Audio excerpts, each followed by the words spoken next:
I welcome you back to CHRYSALIS, the Family Adventures. Today we come to episode 48, Samantha's first day back, in which, after a recap of the scene with the gun and the family's subsequent conversation about it, at Samantha's first dinner out of the hospital with the family, in which it is very unclear to Samantha what actually happened that night, the dinner continues with Samantha prodding the reluctant members of her family to reveal what went down that night. And it takes some bickering between Giselle and Joey about how it all began to get them to open up about it. And even then, they seem very reluctant to spill the tea on it. Samantha starts to give up, but her anxiety about the gun causes her to prod them in spite of everything. After Giselle unsuccessfully tries to deflect the conversation, Mike opens up about Tom and Jenny's over the line behavior that day. In the process, Joey gets mad about the effect of that day when, through a background search, the police had discovered that Joey had hired illegals at sub-minimum wage, and thus it will take a huge financial toll on the family going forward.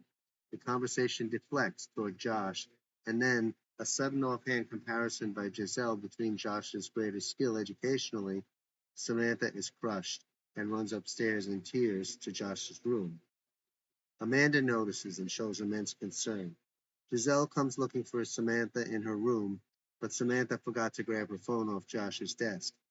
And when Giselle calls it, it rings, alerting the two girls to hide quickly under Josh's bed and not make a sound, as they both know how unpleasant Giselle can be. And now let's enjoy episode 48, Samantha's first family dinner back. Fade in, voiceover. Previously on CHRYSALIS, the Family Adventures. Internal, the house, living room, night. Big commotion as Joey and Tom are going at it with fists, pushing and shoving, taking each other down like wrestlers, grunting and saying unintelligible sounds while their wives are having their own yelling fight. Giselle, you're the reason we're in this mess. Jenny, oh, I suppose you were just there watching from the sidelines. Giselle, oh, don't give me that. You know it's because you came here now. Suddenly, a gunshot hits the doorpost. Everybody freezes, scared and shocked, and all eyes are now on the suddenly reappeared Josh standing on the staircase with Joey's gun in his hand, who, himself frightened, points the gun at Tom's face. Josh, stop everybody. I only want the fighting to stop. Cut to internal, the house, living room, dining area, night. Room is at relative peace. The family's at the table having dinner. Giselle, wow, Josh, you were like a hero that night. Samantha, really? How come you didn't tell me, bro? Joey, what's with this bro thing? Josh, because I don't feel like a hero. Cut to silence. Samantha, is anybody ever going to tell me what happened that night? Cut to Samantha. I was waiting to come home, and nobody but Josh answered the phone, and he couldn't come. And then all of a sudden, I hear about a gun and some crazy man, and Josh is a hero, and Dad goes to jail. Looks at Joey for something he didn't do. Come on. Will somebody please tell me what happened in my home that I couldn't come home until night? Caption. And now, continuing on, in and out of the cocoon. Theme music / display. Caption. The family adventure continues. The silence hangs. Everybody but Samantha seeming afraid to talk. Samantha. Come on, guys. What happened? The whole thing is sounding really spooky. Joey, you can ask your mother how this got started. Giselle. She don't want to know that. She just want to know what happened. Who lost his temper? Who could have prevented everything from happening? Joey, there's no way to explain it without going into how you started it. Giselle, I didn't start it, Joey. Joey, to Samantha. She got involved with this woman with major psycho problems who has a husband who's really psycho. Then that's not bad enough. Somehow she manages to get this woman to come barging into the house. Samantha, wait, stop. Mom, is this that? You know, the one you told me about? Joey, yeah, the one whose bed she ended up in. I can see why you'd be interested. Samantha, I thought that was supposed to be a secret. Giselle, it was when I told you. By the way, how do you like the food? Samantha, yeah, it's great, but wait, what about the gun? Mike, that's what nobody wants to talk about. A quiet consternation, especially from Joey. Giselle, Mike, just let it go. Samantha, why? Josh, maybe there's a really good reason and you should just trust us. A tense silence hangs over the meal. Samantha, all right, never mind. I just hope you're all right and not in trouble. But I would really feel a lot safer if I knew what happened because I'm still in stress mode. Giselle, call the doctor, honey. Samantha, he already called. I told him everything. Giselle, and what did he say? Samantha, Grandpa, tell me the rest of the story. Giselle, Samantha, you don't want to talk about what the doctor said? Samantha, no, it's very personal. I just want to hear the whole story and then I'll feel better and won't bother you again. Please, I'm not going to rat on anyone. I'll just feel so much better and I'll be able to sleep. Mike, well, it was really the husband of that woman who came barging in who's the one to blame. He was the really scary one. His wife was just totally overstepping the bounds of politeness and courtesy, trying to harass your mom. Samantha, oh, I'm sorry, Mom. Mike, but I guess these days you never know what to expect. So Joey got upset, righteously, because these people were way over the line. But the problem is you can't provoke them either because you have no idea what it will lead to. It was like Israel, Hamas. Joey, what? No, it wasn't. Mike, yeah, it kind of was. Joey, plus you're wrong about that too. They need to be pummeled hard. Mike, raising voice over Joey. Joey was like Israel and this jerk was like Hamas. Joey, oh, that's a good one. Yeah, the monster. But who gets brought down as a terrorist and has to sit in a jail cell 2 whole days? Mike, Joey, you're out, so don't worry. Joey, it should never have happened in the first place. And then they got onto those illegals at my shop, which is one reason our expenses are going to go up major. Now I got to get them documented and pay them a U.S. wage. Mike, oh, God forbid, Mr. God and Country Patriot has to actually do something American. Samantha, hey guys, I don't mean to be rude, but can you have your fight later and just tell me the important stuff? They look taken aback. Josh, to them, this is the important stuff. Joey, it will be to you, too, if somehow the money for your legal bills isn't there. Mike, all right, listen, the maniac did pull out a gun, but somehow Joey and him got into a tussle when Joey knocked the gun out of his hands. Samantha, are you lying to protect Dad because he pulled out his gun and shot the man? Mike, no, no. Joey, no, he's really telling it like it happened. I never touched my gun. Mom called the cops and they were here in no time. Samantha, so wait, why were you saying you got arrested? Joey looks at Giselle, gesturing open, pointing arm. Because somebody called the cops, Mike. And also because you don't know any of the dangers when you try to get involved with any online website and you think you're doing nothing. But these websites are how criminal and terrorist attacks are planned out before they're carried out. Joey, how do you know that?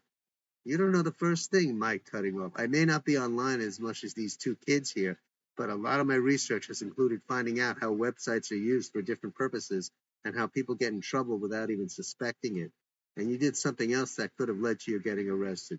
You provoked. As bad as Tom was, you still got worked up, not even knowing he was waiting to pull out a gun. I probably could have told you that. Joey. Well, why didn't you then? Giselle. Joey, if you remember, I did warn you. Please don't get into an altercation. Just calm down and stops.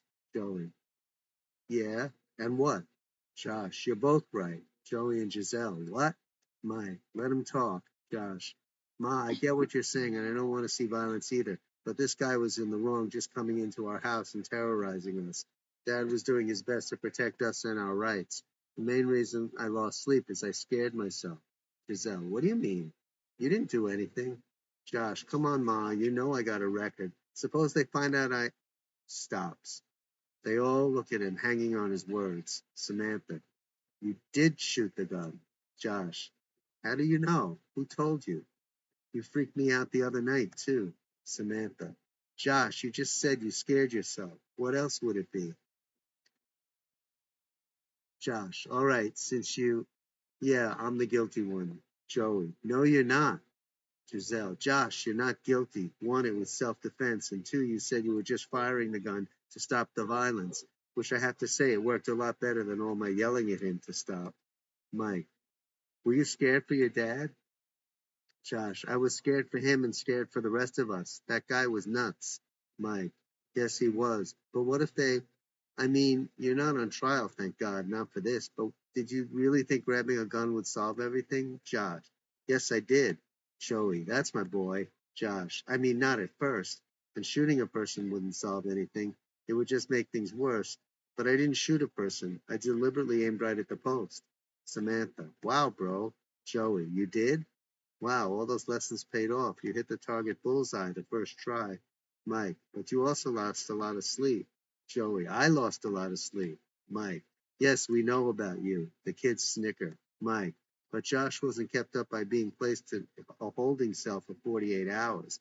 The only thing that would keep him up is how scared he was feeling inside. He was shaken up. That's a big thing. We need to pay attention to that.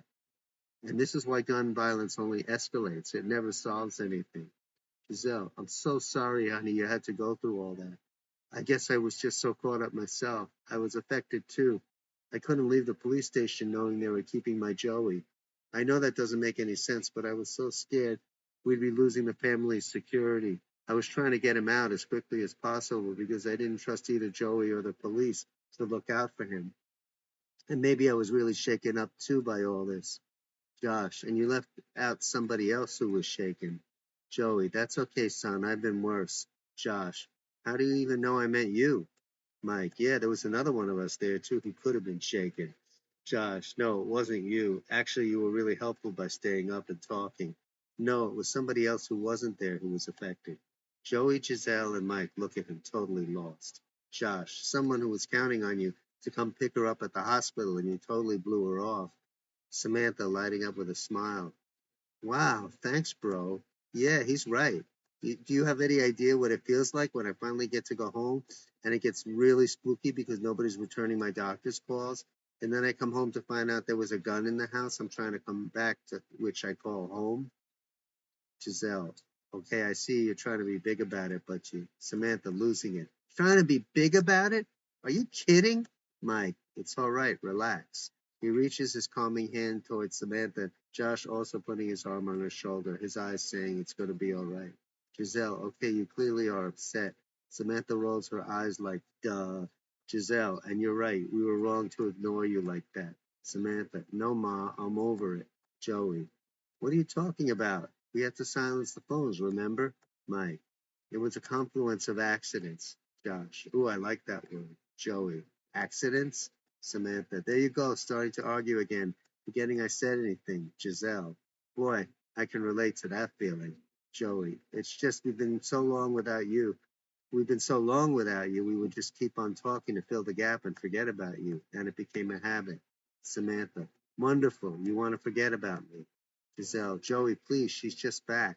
It was rough enough on her. And Samantha, when he says that, he means we missed you so much that we talked to get our thoughts off all the times we'd hear your cheery voice, but now you weren't there. You know, tact is not his strong point. Josh, wow, that sounds like a man, Samantha, pulling his arm to shut him up, mostly Giselle. My God, Dad, you acted like I died. This one's saying he wants to forget I ever existed, and this one's saying it was like I died. Giselle, I didn't say that. Samantha, look, I mentioned it to show that you all ignore me, take away any privileges I have,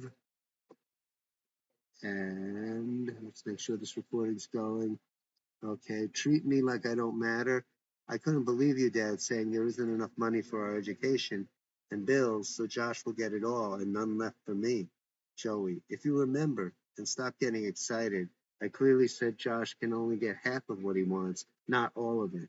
It depends how much his legal bills are and if he can stay out of trouble. And you have psychiatric bills which are being paid. Mike, mostly by coverage.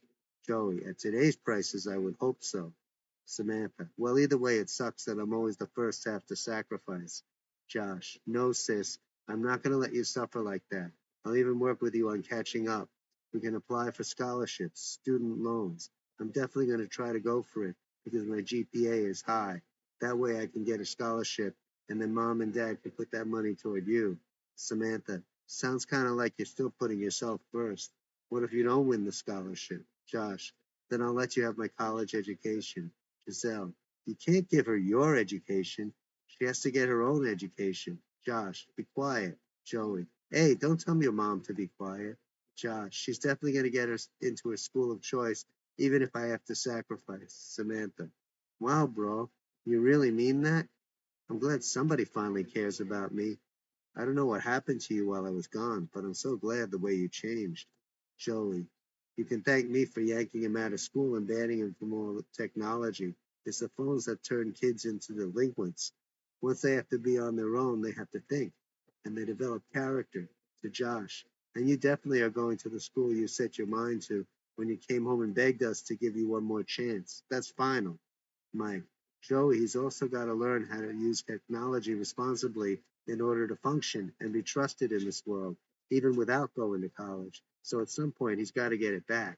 Samantha, so you're yanking him out of school to help him, but you're leaving me in to suffer. Joey, over talking both of them. Well, if you want to look at it that way, because you don't have to. Samantha, you're going to be psychologist now. Giselle, wait, hang on, everybody. Joey, we didn't yank Josh out of school. He got suspended, if you remember. So, honey, we're not paying favorites. Samantha half sulks, half gets her attention totally into eating. Her energy rubs off on the rest of the company, and everybody else falls silent and eats. After a pause, Giselle, you've been hanging out in your room a lot lately, Josh. Josh stretches arms out, face up. I've been studying intensely all day, right, Grandpa? Mike, after recuperating. Josh, yeah. Giselle, oh, maybe that's it. I guess your usual funny self is missed down here. Mike, boy, that's a lot of people getting missed. Before you were telling how you missed Samantha. Josh, let me explain something, Ma. For all that time you locked me up, I went crazy. Solitary is everything they say it is. Joey, you don't know anything about solitary. Josh, well, neither do you. At least I did my time. So then, when you let me out, I went stir crazy. That's why I hung out down here. But now I'm over it. Giselle, yeah, I guess that makes sense. Joey, hey, don't complain. With the ankle bracelet, we got him right where we want him. Samantha picks her head up and looks at everybody puzzled. Giselle, I guess so. It just seems weird all of a sudden. He used to come down here like crazy. Josh, look, there's really not much anything for me in this house with no TV or nothing else interesting, so that's my comfort zone. Besides, also Grandpa's tutoring me, and it's pretty much an all-day affair. By the time we're done, I'm too exhausted, so I just sack out. Joey, yeah, he's got the whole thing figured out, almost like he's hiding something. It's too logical. Josh, didn't you just say don't complain? Joey, this is not complaining. It's observing. I know you're weird, but this is a new level of strange. Josh, well, you know me. I mean, I'm all alone, no friends, no nothing but work and boredom. What do you expect? Joey, hmm. Well, don't worry. If you're doing something you shouldn't be, I'm going to find out. Josh, what can I possibly do that I shouldn't be? I got nothing there to misbehave with and can't do anything illegal online since the police are on to me. You can relax. Giselle, you're lucky you're so ahead of your sister academically that you can be homeschooled. She can't. She'll never catch up. Samantha all of a sudden deflates emotionally and withdraws internally. Her look is very serious, bordering on angry. All of a sudden she leaves and runs upstairs. Joey, I think you were a little too hard on her. I mean, I know what you mean, but she's not going to talk to you now. Josh, I'll go up. Joey, you stay right there. Josh, but I got a rapport with her. Joey, yeah, but I don't like what that rapport is. Josh, rapport. Joey, yeah, whatever. Mike, yeah, they both changed. It's not like before. Joey, it's okay. He'll just stay here, not with her in that state. Mike, maybe she needs somebody to talk to. Giselle, I'll go. I was just trying to be helpful. I was the one who screwed up this time. Joey, you can't try to be helpful with a teenager. They take it all in a different way. Just let her sulk and let the whole thing blow over. Josh, Grandpa, you should go. Mike, let me go. She has a rapport with me too. I'll be able to. Giselle cutting in. No, I'm going to talk to her. I talked to her before and it helped. Joey's shaking his head. That was before, and this is now. She's in her full teenhood. She's not the kid she was. Giselle, I got news for you. She wasn't the kid she was before either. She's been through a lot of changes. Giselle gets up and goes toward the stairs. Joey, stubborn woman. I don't want to hear no yelling. Giselle from stairs. Ironic for you to say that. You've yelled so many times that we all had to put up with. Josh, Grandpa, come on. She's going to have a breakdown if Ma tries to talk to her. Mike, I trust Giselle. Don't worry. Josh, upset. Thanks a lot. Joey, what do you care? You've got enough of your own problems. Let's get yourself in more trouble on her account.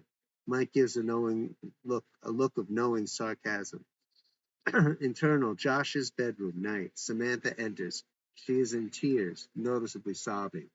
She sits down on Josh's bed, lost in her pain, eventually sinking back onto the bed in a mixture of slouching and lying. A hand reaches up from under the bed and grabs her by her upper leg. Her sobbing turns into a sudden shocked breath.